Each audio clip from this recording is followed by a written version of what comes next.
50 साल तक तेल इंपोर्ट बंद। भारत में मिले 4 नए तेल के कुएं। सऊदी अरब से भी बड़ा भंडार। अरब देशों के तेल की दुकान बंद। दोस्तों, एक तरफ जहां उत्तर प्रदेश की पवित्र गंगा नदी के किनारे ONGC ने तेल और गैस के अपार भंडार खोजे हैं, वहां कुएं की खुदाई जोर शोर से चल रही है और पूरे देश की उम्मीदें इस पर टिकी हैं। लेकिन ठहरिए, इसी बीच भारत के एक और राज्य पश्चिम बंगाल से ऐसी खबर आ रही है जो दिलों में जोश भर देगी। जी हाँ, पश्चिम बंगाल की धरती पर कच्चे तेल के 4 बड़े भंडार खोजे गए हैं और यहाँ जो संभावनाएं सामने आई हैं वो चौंका देने वाली हैं। अनुमान लगाया जा रहा है कि यहाँ का तेल भंडार इतना विशाल है कि सऊदी अरब के भंडार से टक्कर ले सकता है। और सबसे खास बात ये है कि यहाँ मिलने वाला कच्चा तेल इराक से 2.5 गुना बेहतर होने का दावा किया जा रहा है। अगर पश्चिम बंगाल की इस धरती से इतना कच्चा तेल निकलने लगा तो सोचिए, हमारा भारत आत्मनिर्भर हो जाएगा। हमें न तो किसी दूसरे देश से तेल खरीदने की जरूरत होगी और न ही दुनिया के तेल बाजार की तरफ देखने की। हम खुद एक तेल सम्राट बन सकते हैं, अपनी ही तेल की दुकान खोल सकते हैं। तो दोस्तों,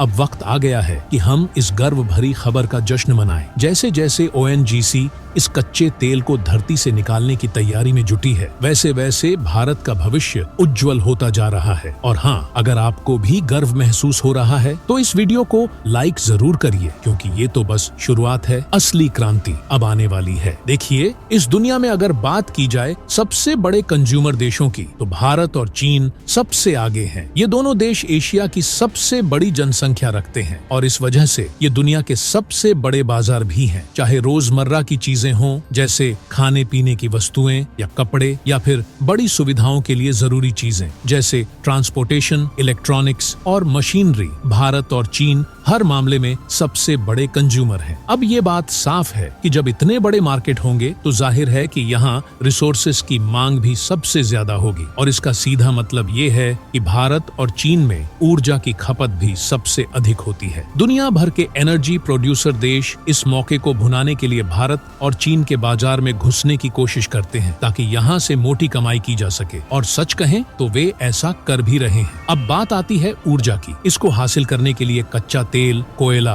प्राकृतिक गैस, सोलर एनर्जी और विंड टरबाइन का भरपूर इस्तेमाल होता है। और जिस तरह से भारत और चीन विकास के रास्ते पर दौड़ रहे हैं, इनकी ऊर्जा की भूख दिन ब दिन बढ़ती जा रही है। साफ शब्दों में कहें तो भारत और चीन न सिर्फ दुनिया के सबसे बड़े कंज्यूमर हैं, बल्कि ये उन देशों की लिस्ट में भी शामिल हैं जो आने वाले वक्त में दुनिया के ऊर्जा नक्शे पर छाप छोड़ेंगे। दोस्तों, बात जब ऊर्जा की आती है तो भारत और चीन दोनों ही देशों में सबसे ज्यादा इस्तेमाल होता है कच्चे तेल और प्राकृतिक गैस का। लेकिन यहाँ एक फर्क है, जहाँ चीन कच्चे तेल का दुनिया का 5वां सबसे बड़ा उत्पादक है, वहीं हमारा भारत इस मामले में काफी पीछे है। चीन अपनी जरूरत का बड़ा हिस्सा खुद ही कच्चे तेल का उत्पादन करके पूरा कर लेता है, जिससे उनकी अर्थव्यवस्था मजबूत रहती है और उन्हें बहुत कम मात्रा में तेल और गैस इंपोर्ट करना पड़ता है। अब बात आती है हमारे भारत की। हमारा देश अभी भी कच्चे तेल और गैस के लिए बहुत ज्यादा ओपेक और ओपेक प्लस देशों पर निर्भर है। पहले हम 85% कच्चा तेल आयात करते थे और अब ये आंकड़ा बढ़कर 88% हो चुका है। इसका सबसे ज्यादा फायदा खाड़ी देशों को होता है, क्योंकि भारत जैसे देशों के बलबूते पर ही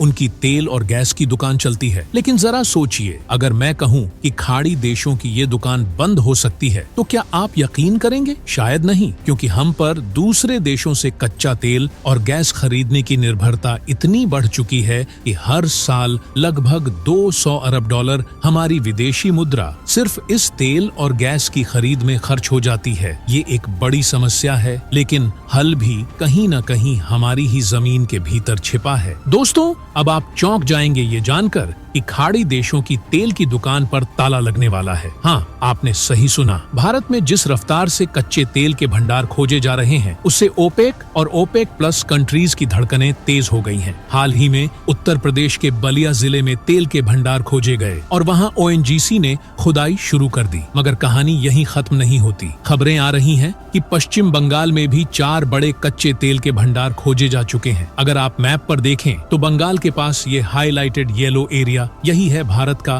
पश्चिम बंगाल, और यहीं पर ओएनजीसी ने तेल के इन भंडारों की खोज की है। लेकिन ये पहली बार नहीं हो रहा दोस्तों, इससे पहले भी साल 2018 में ओएनजीसी ने पश्चिम बंगाल में कच्चे तेल का भंडार खोज निकाला था, और फिर 2020 में पश्चिम बंगाल से तेल निकालने का काम शुरू हुआ, जिससे ये भारत का 8वां क्षेत्र बन गया जहां से ओएनजीसी ने तेल निकालना शुरू किया। दोस्तों, ओएनजीसी को शुरू से ही यकीन था कि पश्चिम बंगाल के इन इलाकों में इतने विशाल कच्चे तेल के भंडार मिलेंगे कि हमें किसी भी विदेशी देश के सामने हाथ फैलाने की जरूरत नहीं पड़ेगी। इसी भरोसे के साथ 2020 के बाद से ओएनजीसी ने लगातार तेल की खोज जारी रखी, और फिर 4 साल की मेहनत के बाद पिछले साल ओएनजीसी को 4 बड़े तेल के भंडारों का पता चला। अशोकनगर 2, कांकपुल 1, भुरकुंडा 1 और राणाघाट 2। हालांकि तेल भंडारों की खोज तो हो गई थी, लेकिन इस बात की पुष्टि नहीं हो पाई थी कि इन इलाकों में कितना तेल मौजूद है। लेकिन हाल ही में ओएनजीसी का दावा है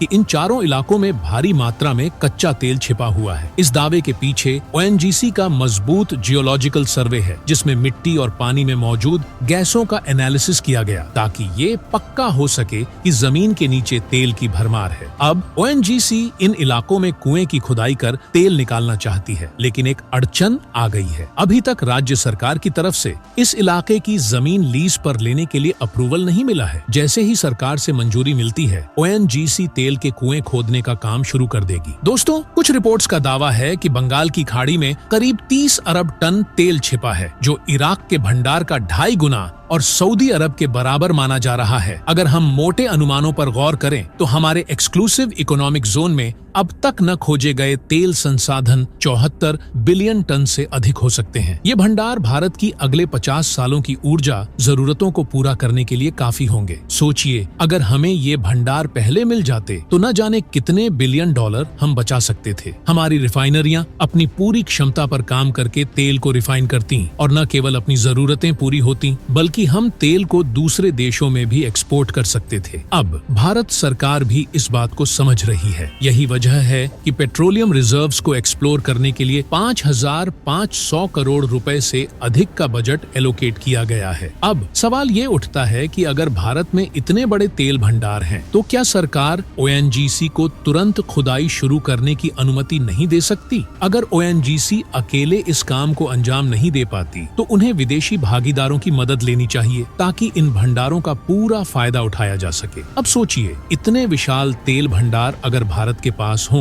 तो क्या हम आत्मनिर्भर नहीं बन सकते? क्या हम तेल और गैस के लिए दूसरों पर निर्भर रहेंगे, या हम दुनिया को दिखाएंगे कि भारत खुद तेल और गैस का राजा बन सकता है? आपकी क्या राय है? क्या वाकई में भारत की धरती में इतने बड़े तेल और गैस के भंडार मौजूद हो सकते हैं? अपनी राय कमेंट में जरूर बताएं, और इस वीडियो को लाइक करके अपने दोस्तों के साथ शेयर करें, ताकि उन्हें भी ये महत्वपूर्ण जानकारी मिल सके। जय हिंद, जय भारत।